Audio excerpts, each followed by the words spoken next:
Pharaon, je ne vous donne plus de paille. Allez vous-même vous procurer de la paille où vous en trouverez, car l'on ne retranche rien de votre travail. Le peuple se répandit dans tous les pays d'Égypte pour ramasser du champ au lieu de paille.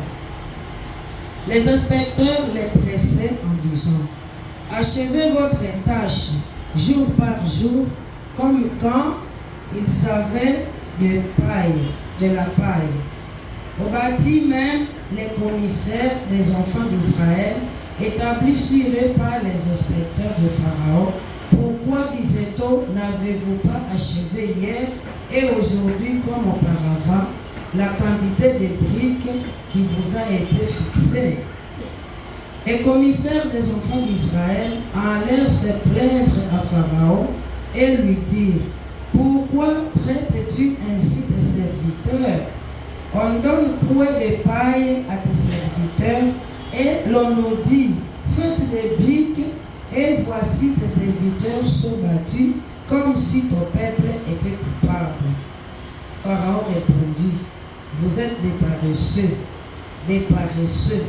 Voilà pourquoi vous dites: allons offrir des sacrifices à l'Éternel.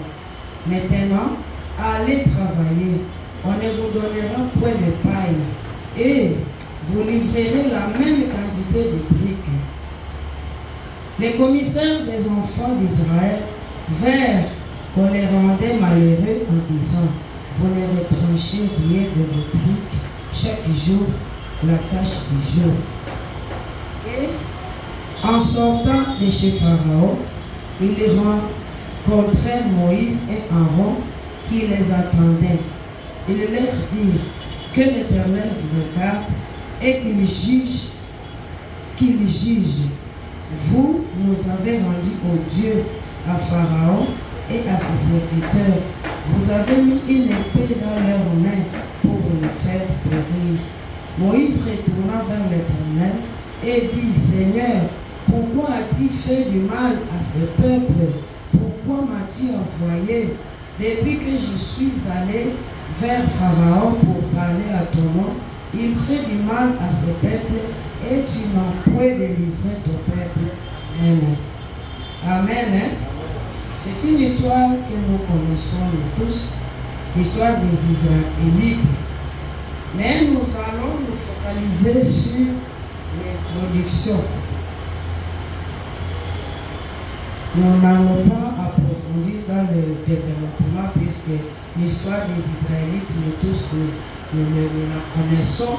Et comme nous venons de lire notre texte, nous voyons qu'il y a une souffrance, augmentation de la souffrance de la part des Israélites, tel que la Bible vient de nous dire.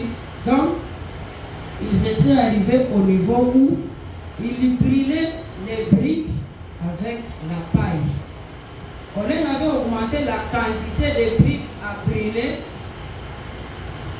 mais avec la paille. S'ils brûlaient ça avec le bois, ils ont commencé à brûler ça avec la paille. Et la même quantité était journalière. Amen. Hein? Nous avons un thème intitulé Réclame ton confort.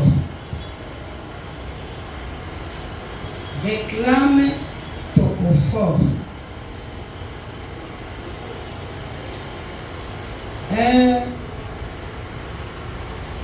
Nous avons trouvé différents sens de réclamer le confort. Réclamer le confort, ça peut dire crie vers l'Éternel. Réclamer le confort, ça peut signifier prie sincèrement. Réclamer le confort, ça peut être cherche ta délivrance. Réclamer ton confort, ça peut dire prie pour l'accomplissement de tes promesses.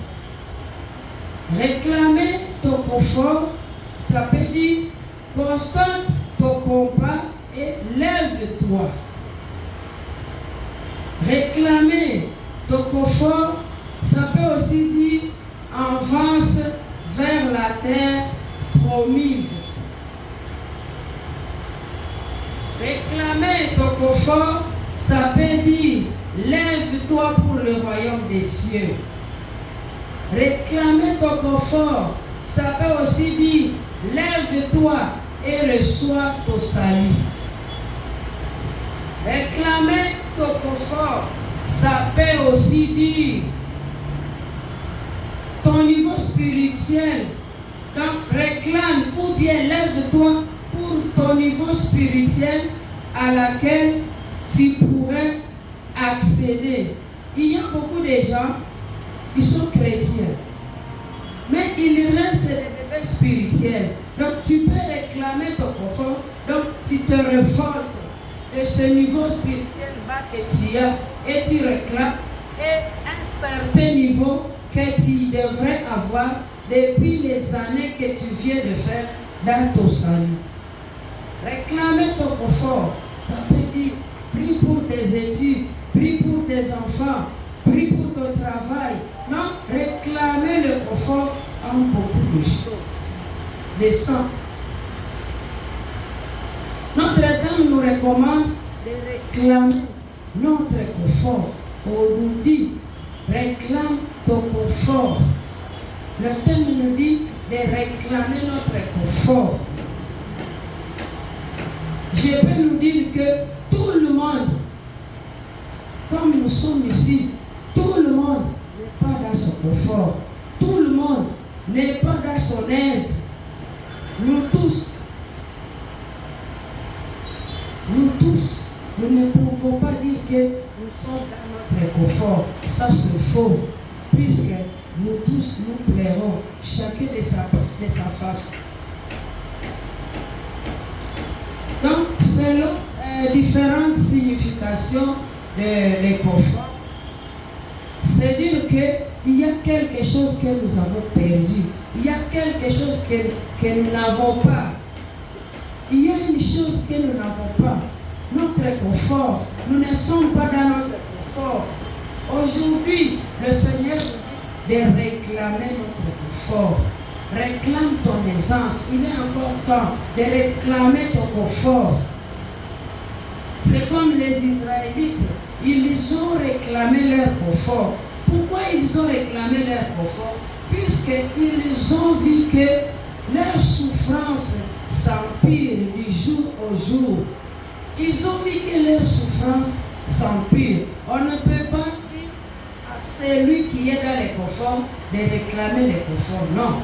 Si aujourd'hui le Seigneur nous dit de réclamer notre confort, c'est plus qu'il voit que nous ne sommes pas dans notre confort, d'une manière ou d'une autre. D'une manière ou d'une autre. Ce que toi tu manges, c'est ce que l'autre a. Ce qu'il a, c'est ce que toi tu n'as pas. L'autre a la santé, toi tu n'as pas la santé. L'autre a l'argent, toi tu n'as pas l'argent. L'autre a le mariage, toi tu n'as pas le mariage. L'autre a des enfants, toi tu n'as pas des enfants. Mais c'est lui aussi qui a des enfants. Les enfants le tourmentent, il n'est pas dans ce confort à cause des enfants. Donc le Seigneur nous dit de réclamer notre confort.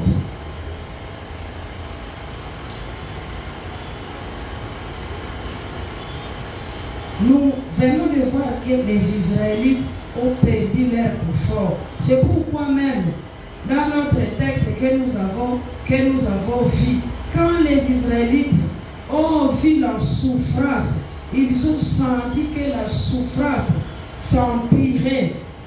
Ils ont dit au verset 8,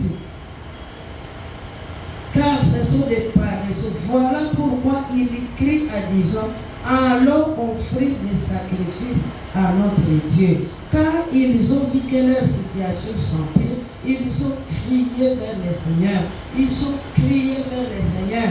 Ils ont dit, allons offrir des sacrifices à notre Dieu. J'avais dit qu'on va se focaliser seulement à l'introduction. Le développement, on va seulement parler peu puisque c'est ce que nous connaissons. Quand nous lisons Genèse 15,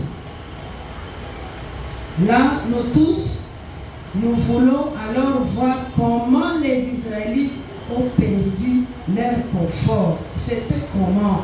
Pour qu'ils puissent arriver à souffrir de telle manière, pour qu'ils puissent arriver à brûler le brique avec la paille, pour qu'ils puissent arriver à être esclaves en Égypte.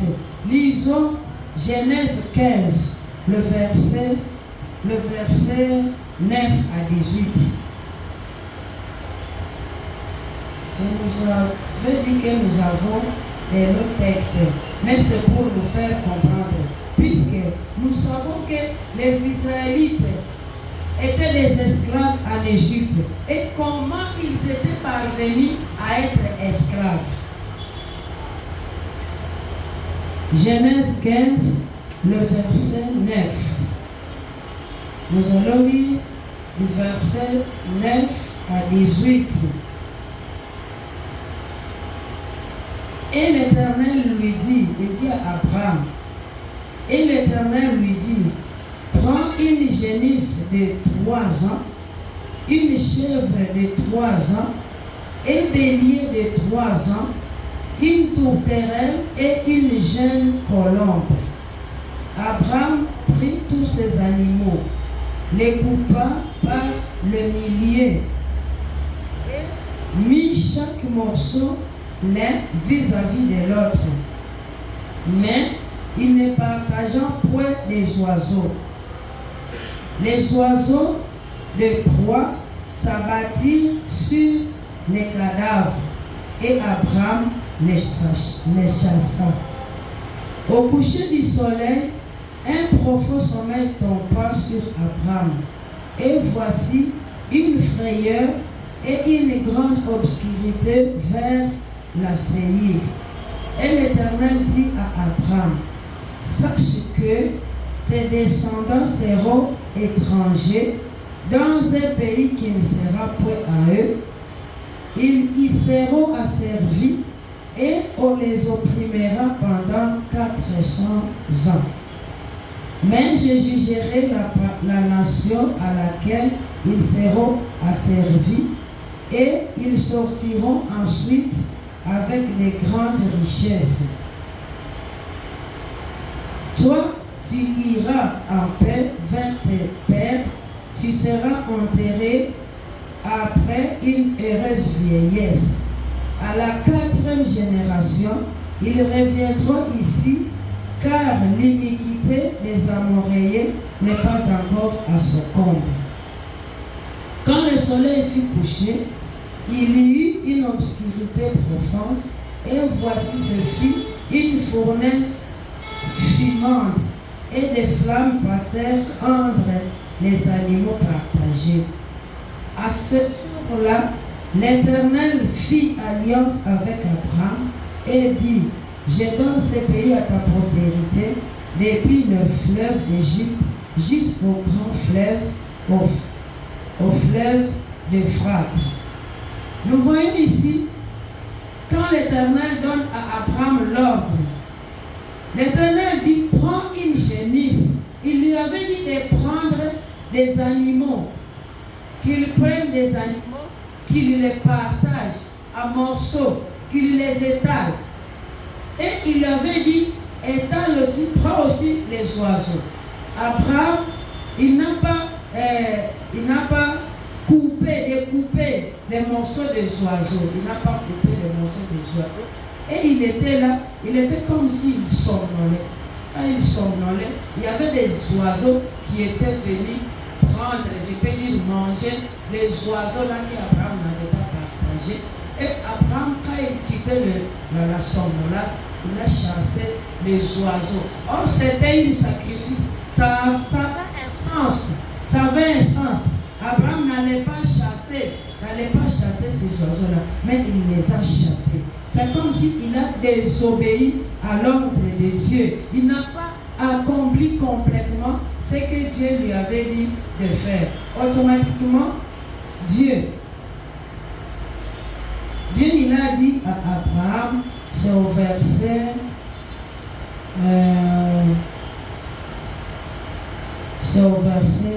13, où l'Éternel dit, sache que tes descendants seront étrangers dans un pays qui ne sera point à eux. Ils y seront asservis et on les opprimera pendant 400 ans. 400 ans. C'était déjà la sentence de Dieu. C'était déjà la sentence de Dieu qu'il a levée contre les descendants d'Abraham. Nous voyons que quand les Israélites souffrent en Égypte, ils n'étaient même pas là quand la sentence de Dieu, sortait. Ils n'étaient pas là. Ils n'étaient pas là. Mais ils avaient subi les choses qu'ils ne connaissaient même pas. Ils avaient subi. Dieu parlait à Abraham. Sa postérité séjournera. Ça, c'est Actes des Apôtres 7. C'est pour consolider notre idée que Dieu avait déjà prédit. Actes des Apôtres 7, 6. Dieu parlait ici. Sa postérité séjournera dans un pays étranger. On la réduira en servitude et on la maltraitera pendant 400 ans. Même quand nous lisons Exode 12, 40, le séjour des enfants d'Israël en Égypte fut de 430 ans. Nous voyons que lorsque le frère de Joseph, ont vendu Joseph, c'était l'accomplissement de ce que Dieu avait déjà prédit. C'était l'accomplissement. Quand on dit que les frères de Joseph ont vendu Joseph, c'est sur cela, jusqu'à ce que Joseph se retrouve en Égypte. C'était déjà l'accomplissement que Dieu avait déjà dit. Amen. Hein? Amen. C'était l'accomplissement. C'était l'accomplissement. C'est pourquoi aujourd'hui, quand le Seigneur dit réclame ton confort, moi et toi, nous ne savons pas où est-ce que nous avons perdu notre confort. Nous ne savons pas ce que nous vivons aujourd'hui. Nous ne connaissons pas le début. Nous ne connaissons pas l'origine des choses que nous sommes en train de vivre aujourd'hui. Et c'est une souffrance. Mais le Seigneur veut que nous puissions d'abord connaître ou bien nous sentons cette souffrance. Quand nous sentons cette souffrance, le Seigneur nous dit de crier. De crier. C'est de la même manière que les Israélites avaient crié. S'ils n'avaient pas crié, ils devraient travailler, ils devraient rester dans la servitude des années. Mais à un moment donné, ils se sont dit non. Non. Ce que nous sommes en train de vivre, c'est de la catastrophe. Ce que nous pouvons faire, c'est quoi? Crions. Crions. Ce que nous pouvons faire, crions. Quand Joseph est vendu, c'est l'accomplissement de Genèse 15, 13, où on dit: sache que tes descendants seront étrangers dans ces pays qui ne seront pas à eux. Ils y seront asservis et on les opprimera pendant 40 ans. Pendant 40 ans. Et on peut se demander comment a commencé la souffrance des Israélites en Égypte. Comment a commencé cette souffrance? Puisque quand les gens de chez Joseph, quand il y avait la famine, quand il venait chez Joseph, quand il est premier ministre chez Pharaon, la famille de Joseph était aisée. À ce moment-là, la famille de Joseph était gâtée puisque leur frère était à la tête. Il était premier ministre. Ils s'étaient gâtés. Alors, et comment a commencé la souffrance des Israélites en Égypte, où Joseph était premier ministre? Comment a commencé cette souffrance? Quand nous lisons Exode chapitre 1er, comment a commencé cette souffrance? Quand nous lisons Exode chapitre 1er, le verset, nous allons commencer le verset 6. Le verset 6. Comment a commencé la souffrance? Puisqu'ils étaient bien reçus, comme leur frère était premier ministre, bien reçus. Alors, comment a commencé cette souffrance? Au verset 6 du premier chapitre Exode, on dit: Joseph mourut ainsi que tous ses frères et toute cette génération-là. Donc tout le monde, il mourit. Les frères de Joseph. Joseph aussi mourit. Toute sa génération mourit. Meurt. Le verset 7 dit, les enfants d'Israël furent féconds et multiplièrent. Ils s'accrurent et devinrent de plus en plus puissants et les pays en furent remplis. Joseph n'est plus là. Ses frères n'est plus là. Toute la génération n'est plus là. Mais les enfants d'Israël se multiplient du jour au jour. Ils se multiplient. Il s'éleva, le verset 8, il s'éleva sur l'Égypte un nouveau roi qui n'avait point connu Joseph. C'est ça où commence le problème des Israélites. Amen. Quand Joseph est mort, ses frères sont morts, toute la génération est morte. On dit, il s'éleva sur l'Égypte un nouveau roi qui n'avait point connu Joseph. C'est là où commence leur drame. Quand on nous dit Pharaon, c'est un titre. Nous voyons qu'avant, pendant que Joseph soit là, on dit Pharaon. Après Joseph, c'est Pharaon. C'est un titre, c'est comme on peut dire président tel, président tel. Donc Pharaon était un titre. Comme on peut dire Pharaon Kassavou, par exemple. Pharaon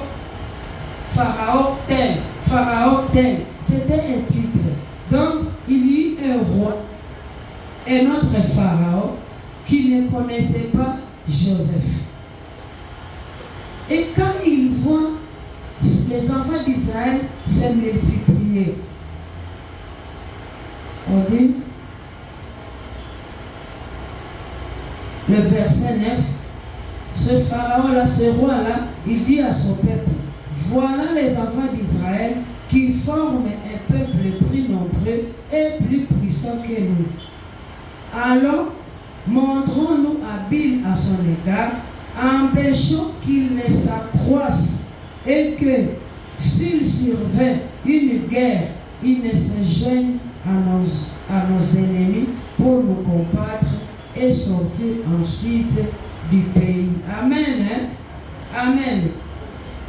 Bien-aimés, je veux vous dire que le diable nous connaît, le diable te connaît, le diable connaît tes capacités, le diable connaît tout ce dont tu es capable.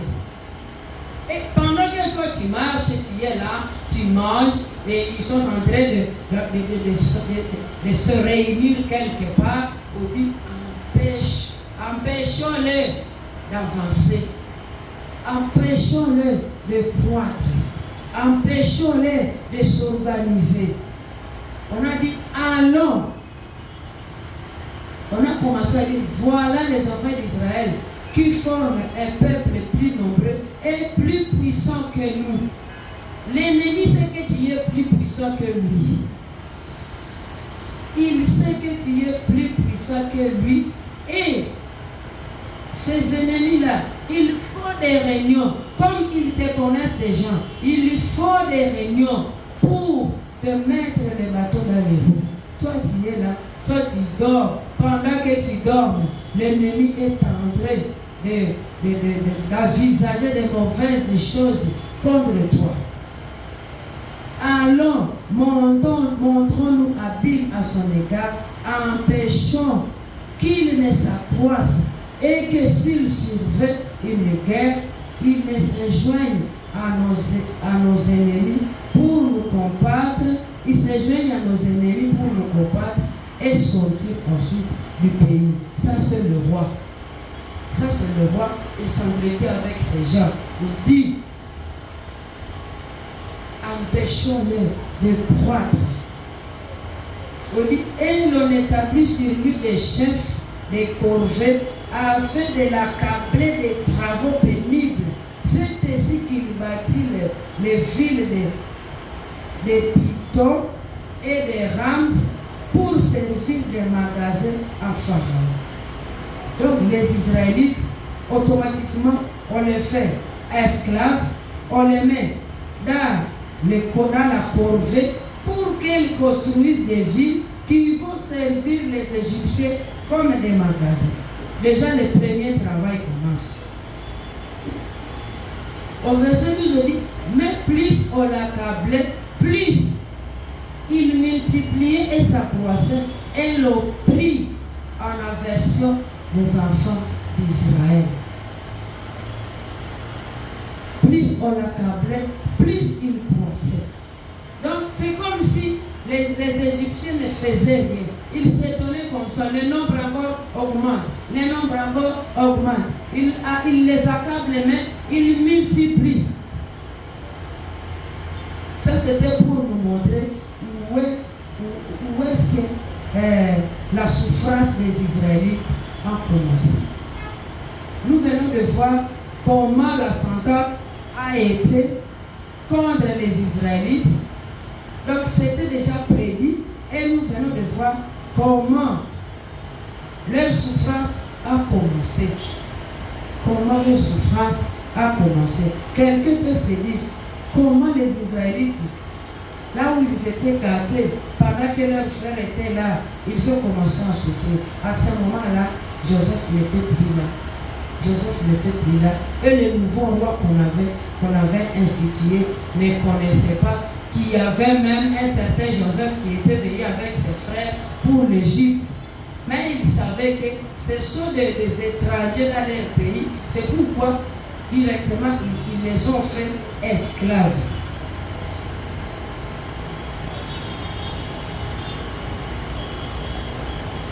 Donc, je vais nous dire, moi et toi, où commence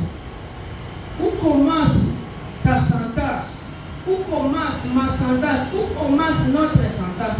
Nous vivons des conséquences de cette sentence. Où est-ce que ça commence?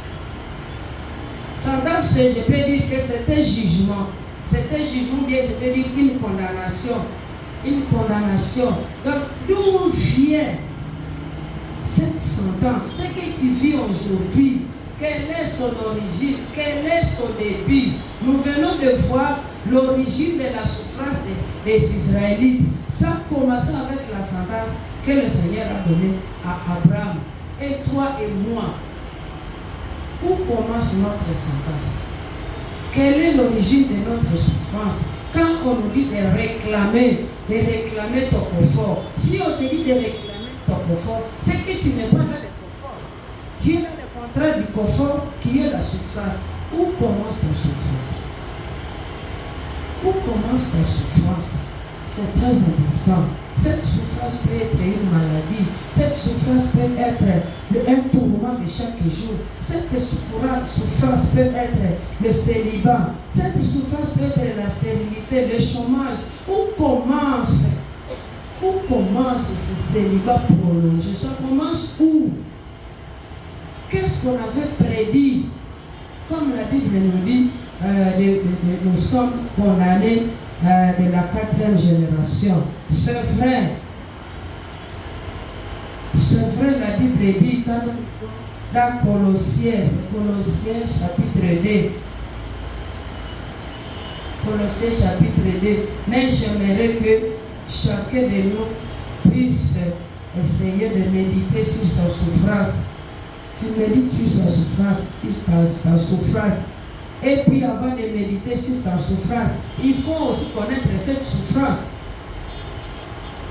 Tu peux ne pas être conscient de ce que tu vis, des choses dont tu souffres, tu n'es pas conscient. Tu prends ça à la légère, alors que ça gâche ta vie, alors que ça te détache du confort. Puisque quand nous nous détachons de notre confort, nous pouvons aussi perdre la vie éternelle. Quand nous nous détachons de notre confort, sans Dieu en nous, nous allons murmurer, nous allons insulter peut-être Dieu, nous allons insulter même ceux qui sont à côté de nous, croyant que ce sont eux qui sont à la base. Il faut d'abord en être conscient. Il faut en être conscient. Tu peux vivre quelque chose où ta conscience ne te reproche de rien, ou ne te dit rien. Tu vis une chose que toi, tu ne connais même pas. Tu ne sais pas, tu ne sens pas même ce que tu vis. Donc, tu es comme si tu es ignorant de ce que tu vis. Il faut d'abord sentir. Si c'est une maladie, il faut en être conscient. Ah oui, je suis en train de souffrir de cette maladie. C'est quand tu vas sentir cette souffrance et tu sauras crier. Comment tu vas crier au Seigneur alors que tu te sens à l'aise? Tu es dans ton aise, tu es dans ton confort. Mais en te voyant, tu sembles à quelqu'un qui souffre, mais toi tu te sens dans le confort. Au début, j'ai dit, nous tous, personne ne peut dire qu'il est dans ce confort. Non. Nous tous, nous avons des problèmes. Nous avons des problèmes où nous ne connaissons même pas l'origine. Au moins les Israélites, ils ont su leur origine. Il y a eu une sentence qui était descendue contre eux. Vous souffrirez pendant 4 saisons. Il est vrai que la Bible nous dit dans Colossiens 14 qu'il a effacé l'acte dont les ordonnances nous condamnaient et qui subsistait contre nous, et il l'a détruit en les clouant publiquement à la croix. Donc, s'il s'est pris, Jésus a tout condamné pour quiconque croit. Il a condamné pour quiconque croit. Même si tu ne crois pas à cela, il a condamné quoi? Il a condamné pour quelqu'un, pour quiconque croit.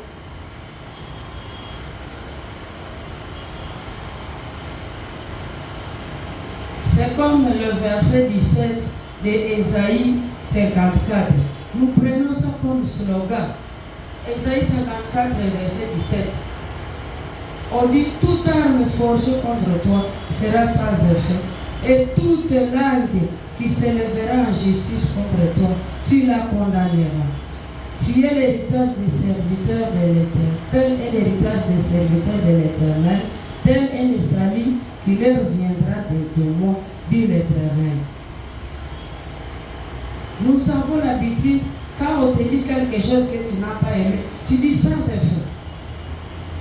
Sans effet. Et c'est tout, sans effet. Quand tu dis sans effet, il faut la condamner. Il faut condamner cette chose-là par la prière.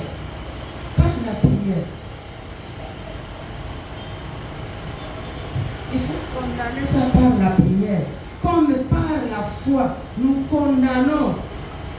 Quand nous croyons, nous condamnons. Tu peux dire sans effet, mais tu n'as pas prié.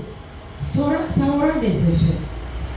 Ça aura des effets. C'est pourquoi nous disons que Christ, la Bible nous dit dans Colossiens 14 qu'il a condamné les ordonnances.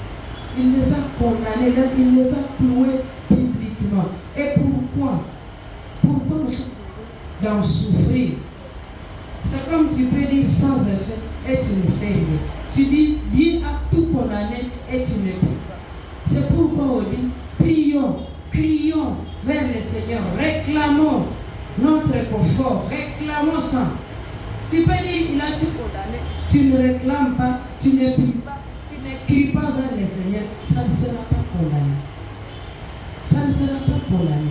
Tu vas condamner ça par la prière. Tu vas condamner ça par les cris. De la même manière que lorsque les Israélites, ils ont vu qu'ils souffrent suffisamment, ils ont commencé à crier. Non, non, non, non. Non, trop c'est trop. Ils ont dit trop c'est trop. On dit allons offrir des sacrifices à notre Dieu. Ils ont vu qu'ils n'arrivent plus. Aussi longtemps que tu n'es pas conscient de ce que tu es en train de traverser, il te sera difficile de crier. Si les Israélites, dans leur souffrance, ils voyaient comme si ils sont dans leur confort, ils n'allaient pas crier. Ils ont crié puisqu'ils avaient dit non, non, non, nous en avons assez. La chose qu'on doit faire, on doit crier et quitter. Crier et quitter. Comme on avait dit que réclamer le confort, c'est aussi réclamer sa délivrance. Même dans le verset que nous avons lu. Dans le verset que nous avons lu, nous avons vu que le Seigneur a dit au verset 8 du verset du chapitre 2, il a dit, je suis descendu pour les délivrer. Pour les délivrer de la main des Égyptiens. C'est-à-dire que notre confort aussi, c'est la délivrance que nous cherchons de Dieu. La délivrance que nous cherchons de Dieu, c'est ça le confort. Et nous cherchons la délivrance de beaucoup de choses. Nous cherchons la délivrance de beaucoup de choses. Nous sommes bloqués par-ci par-là. Nous sommes enchaînés par-ci par-là. Nous sommes mal à l'aise. Nous réclamons notre confort. Nous réclamons notre confort. Mais au moins, il faut d'abord en connaître l'origine ou bien en être conscient. Il y a beaucoup de gens, par exemple, qui sont sous là, ils voient ça comme normal. Pour eux, c'est normal. Ils sont prostitués, ils voient ça comme normal. Il faut d'abord en être conscient.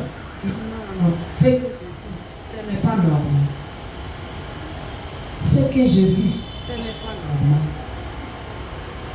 C'est comme toute une famille qui se partage un seul poisson. Et on est à l'aise dans cela. On est à l'aise. Ce que nous venons de voir aujourd'hui, il faut nous révolter. Si chaque jour nous partageons un poisson, 10 personnes, un poisson, et nous sommes à l'aise. Aujourd'hui, la prédication d'aujourd'hui dit de réclamer. Pourquoi tu ne peux pas prendre toi-même un poisson? L'autre prend un poisson. Mais nous en sommes à l'aise. Ce n'est pas normal. La première chose, il faut voir que ce que je vis, c'est anormal. Ce que je vis, je ne suis pas dans mon confort, je ne suis pas à l'aise. Il faut que j'écris vers le Seigneur. Il faut que je réclame mon confort. C'est comme la fois passée où on avait parlé de nos droits dans le séminaire de l'année passée, de la fois passée. On a parlé de nos droits. Réclamons nos droits, nous les enfants de Dieu. Le verset c'était à tous ceux qui l'ont reçu, il leur donné le pouvoir d'être appelés enfants de Dieu. Alors que tu es enfant de Dieu, tu ne bénéficies pas de l'héritage de ton père. Tu ne bénéficies pas de l'héritage de ton père. C'est le même thème, je peux dire. Donc réclamons nos conforts. Mais avant de réclamer, il faut d'abord en être conscient. Si tu n'arrives pas à réussir en classe, c'est le moment de réclamer ton intelligence.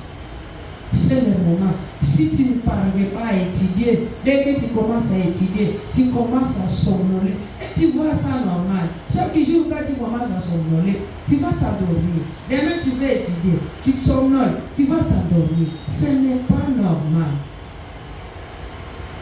Il faut d'abord que tu vois que ce que tu vis n'est pas normal. Mais quand tu vois ça normal, tu ne sauras pas réclamer. Tu ne sauras pas réclamer.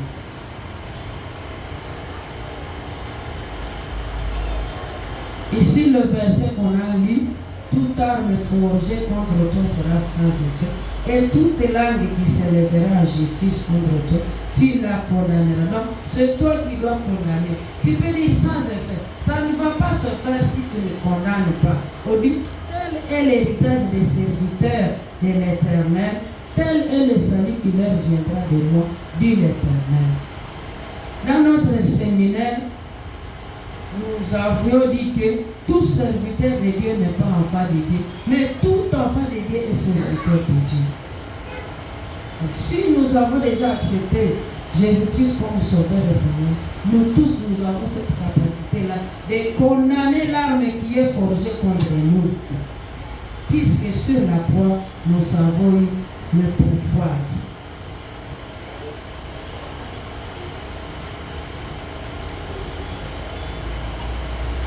Le texte que nous avons lu de Exode 5,